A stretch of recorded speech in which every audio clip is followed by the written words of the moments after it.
Welcome to Ace Fantasy Tennis.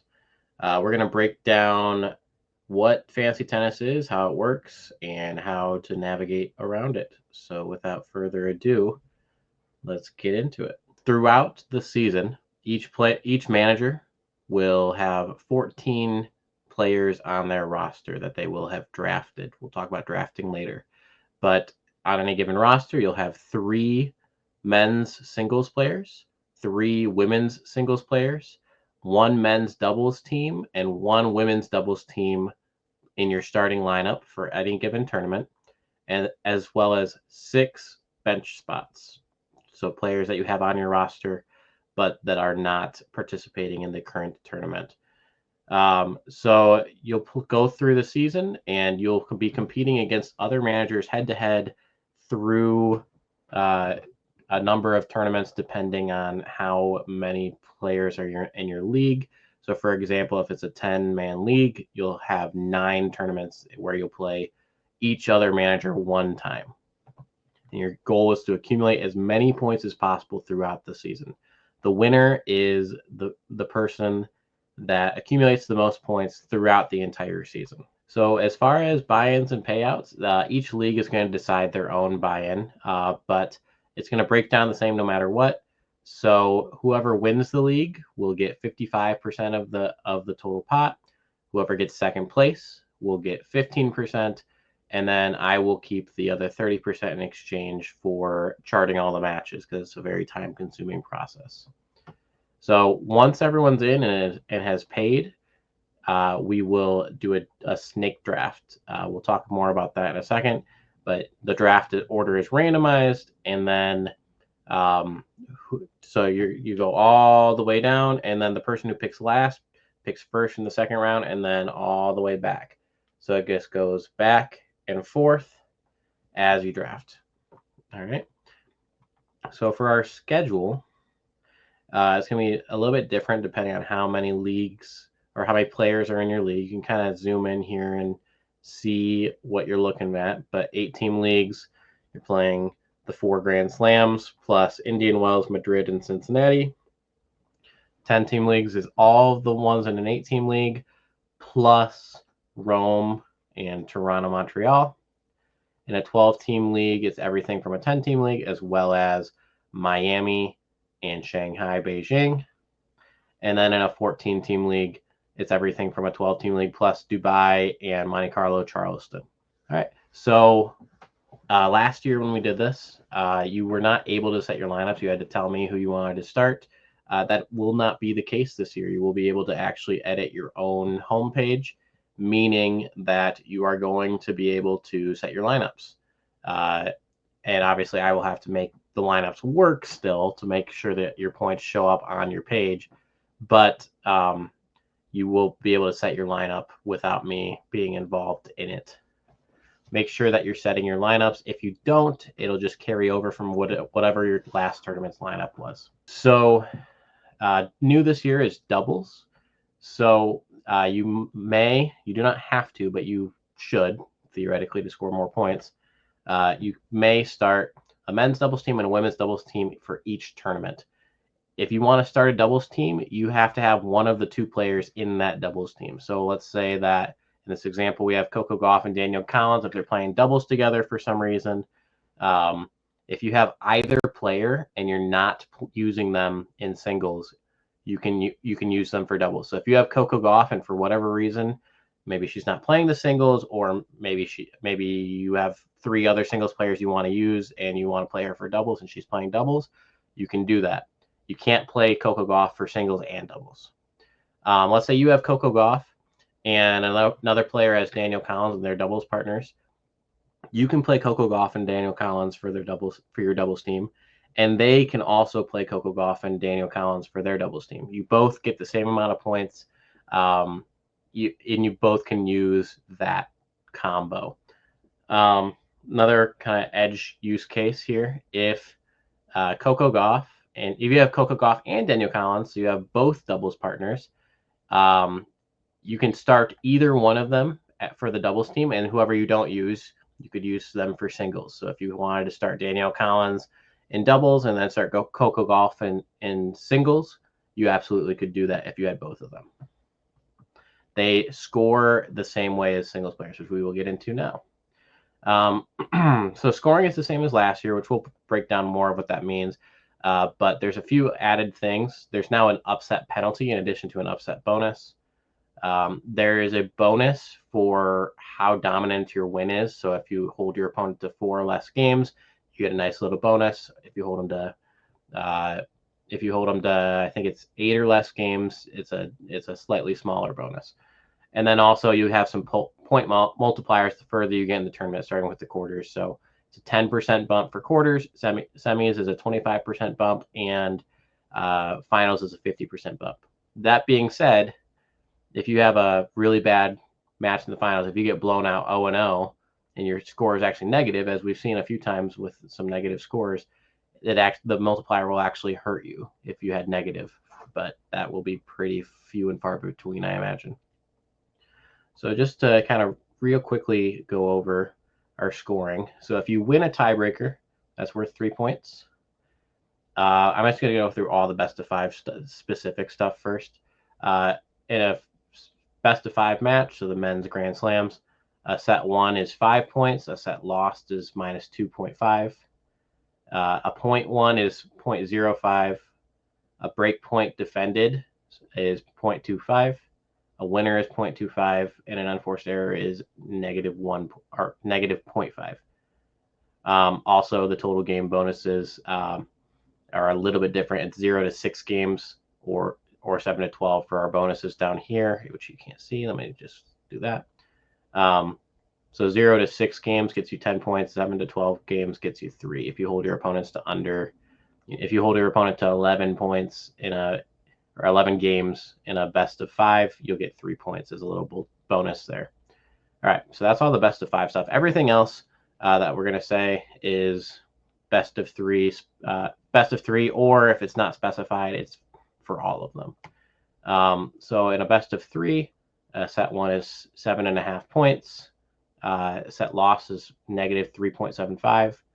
For both service, for best of 3 and best of 5, winning a service game is 1 point. Losing one is -2.5 if you're broken. Winning a return game is worth 3 points. In a best of 3, winning a point is worth 0.25 points. Defending a break point is 0.35. In both, aces are 0.35. In best of 3, a winner is 0.4, and an unforced error is -0.25. In both, a double fault is -0.75. That upset bonus, so if you are facing a seed and you're not seeded, or if the other player's seed is higher than yours, or if you're a qualifier playing someone in the main draw, all those are upsets, and you'll get a 7.5 point bonus for winning the match. Upset penalty, same thing in reverse. And then our total games bonuses in the best of 3, 0 to 4, so 2 games per set essentially.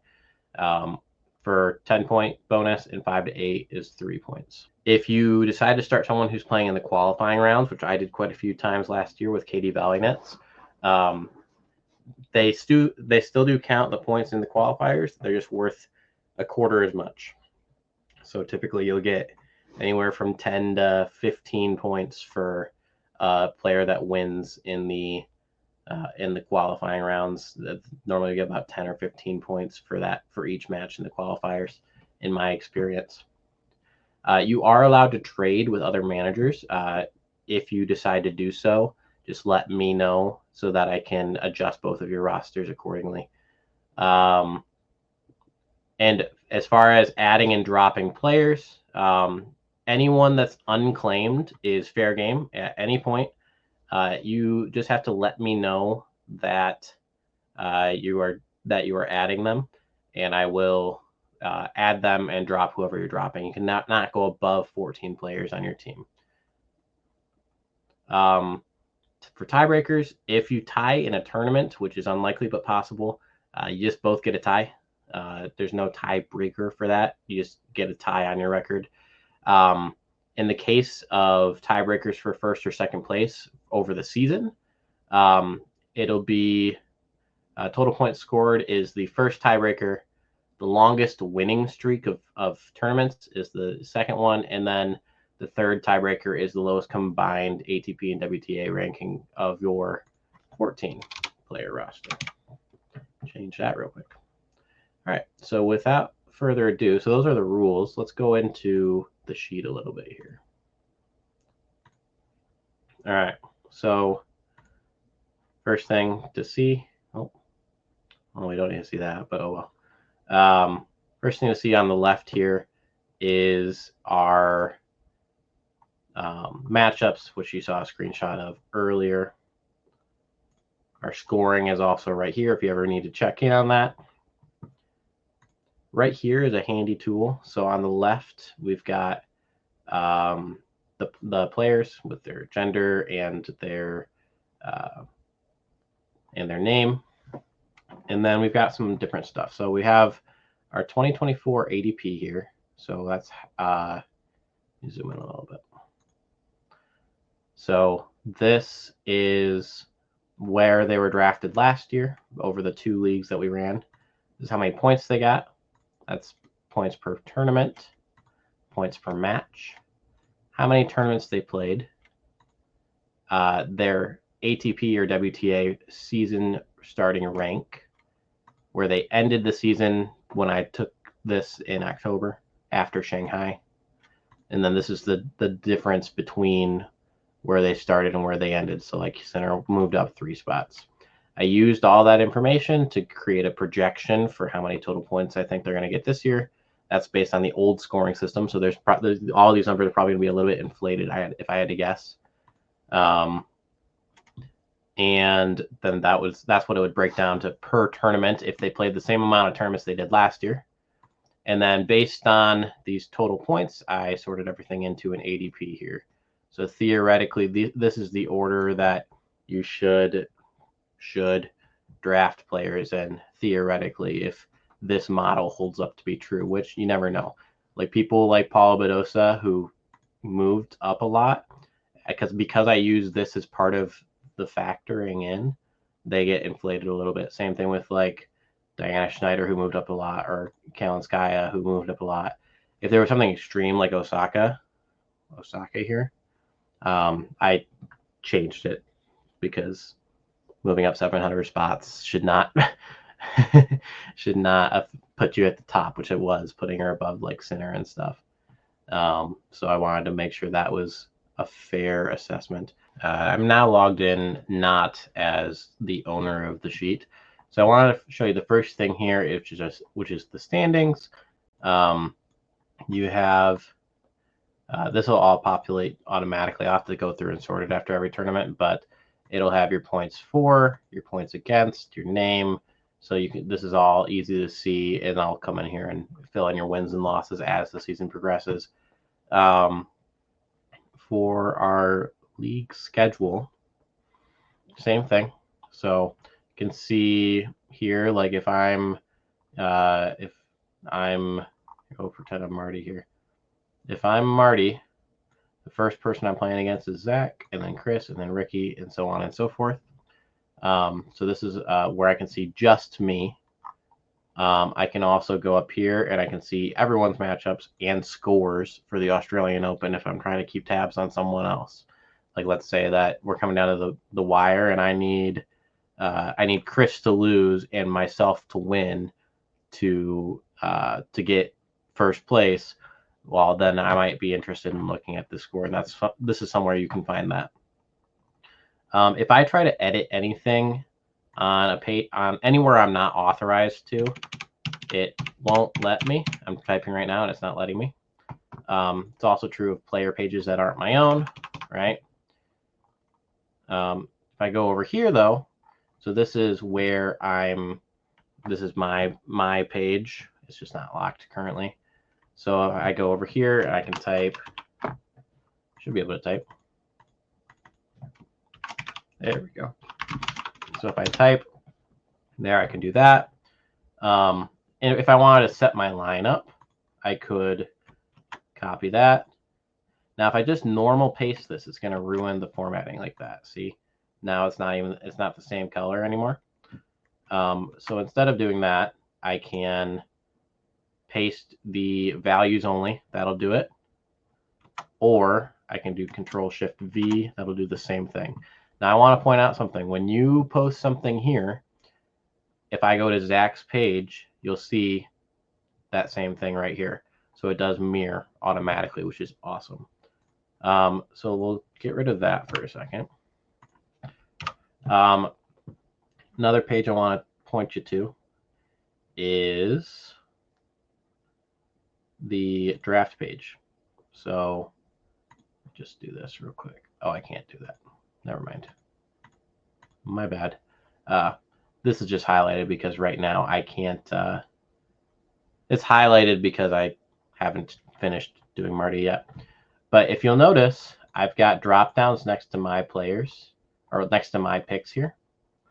I don't even see the drop downs for anyone else. And if I try to type in here, this is protected, so I can't do it. But let's say for some reason Sinner fell to me, Zverev fell to me, Sabalenka, Badosa, Fritz, and Paolini. Oh, and I want to do two more. Medvedev and Collins. 1, 2. Oh, Swiatek is in there too. So this is for a point. So I've got these players. I drafted a great team. So if I pop back over to my thing, you'll notice these players automatically populated in here. So I am able to see that. It goes straight here, and then it's super easy to just bring it up here, right? Maybe. Just kidding. I gotta do the same thing where I gotta do the values only, because there's a formula there right now. So I just have to make sure I copy just the thing. So do that. Sabalenka, Badosa, Fritz, Paolini, Medvedev, Swiatek.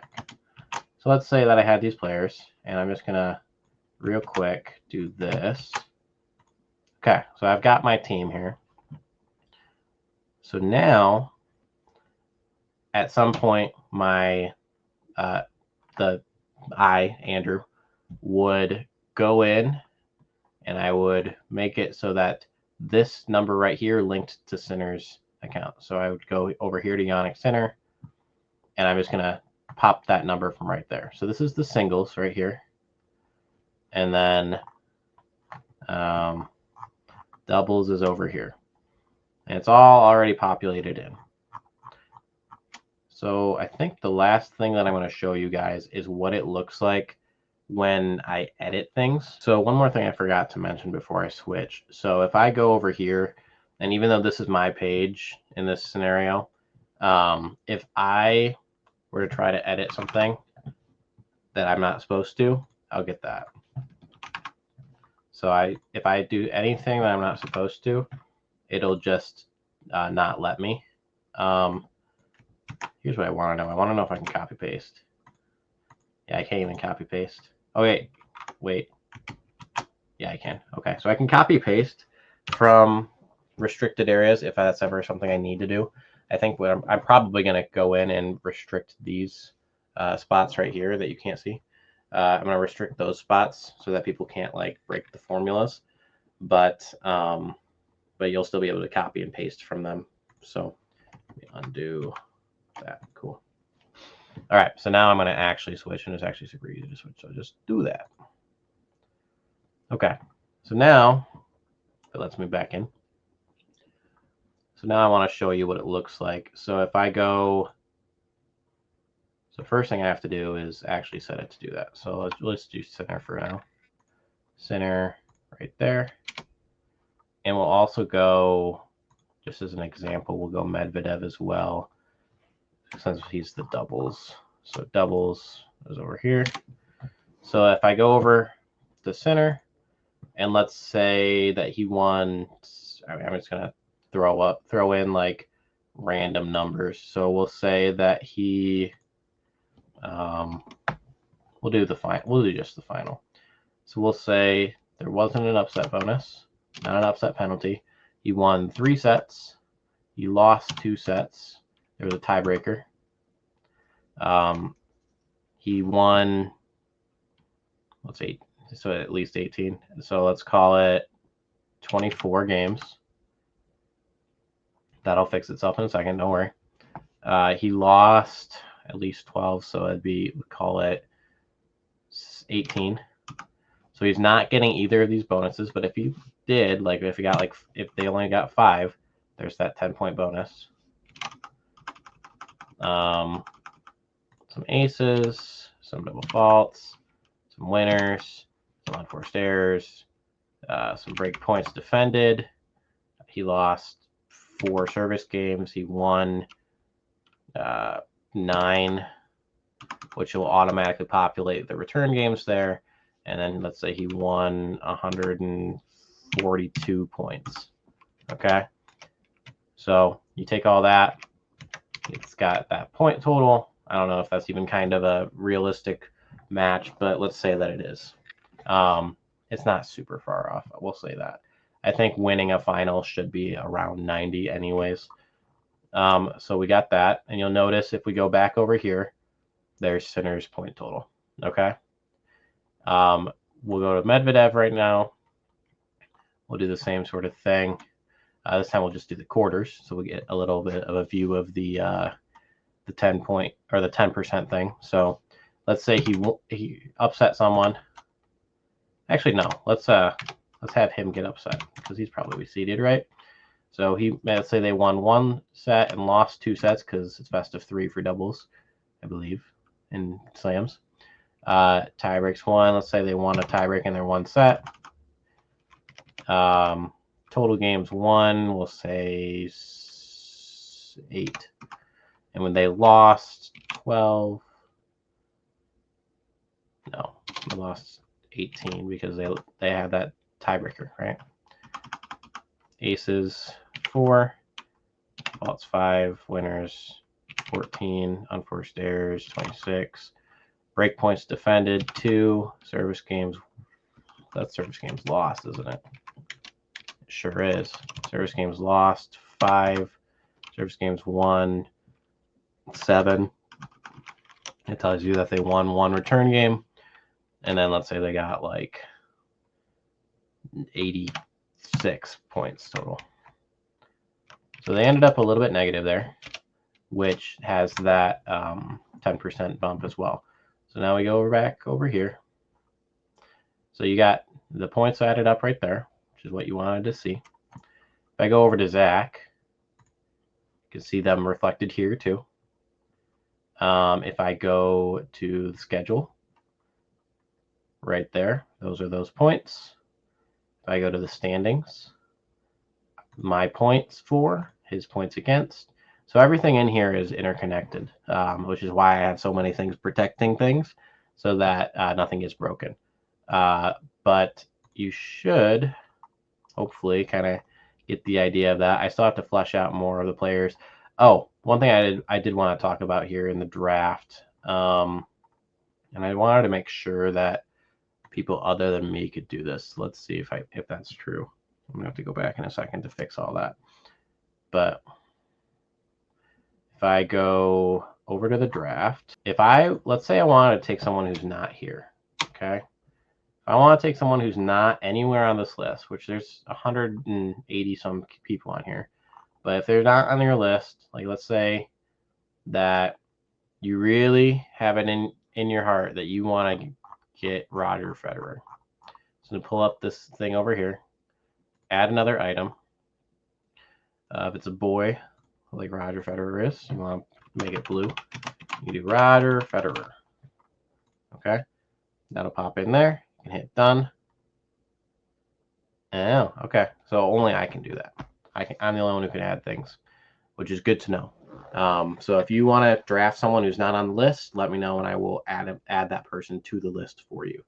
One thing I will probably be adding is some sort of free agency tab. I haven't done it yet, but it'll say it'll say like your league, so like PTM league waivers, or maybe it'll say PTM league owners, and it'll have this drop down list with all the players, and next to the players there'll be another drop down list with who owns them, and that way you can see who's available and who's not.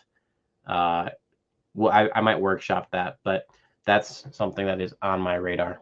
But that is all I have for you guys. Thanks for sticking with me. I will post this shortly, and good luck to you this year. See ya.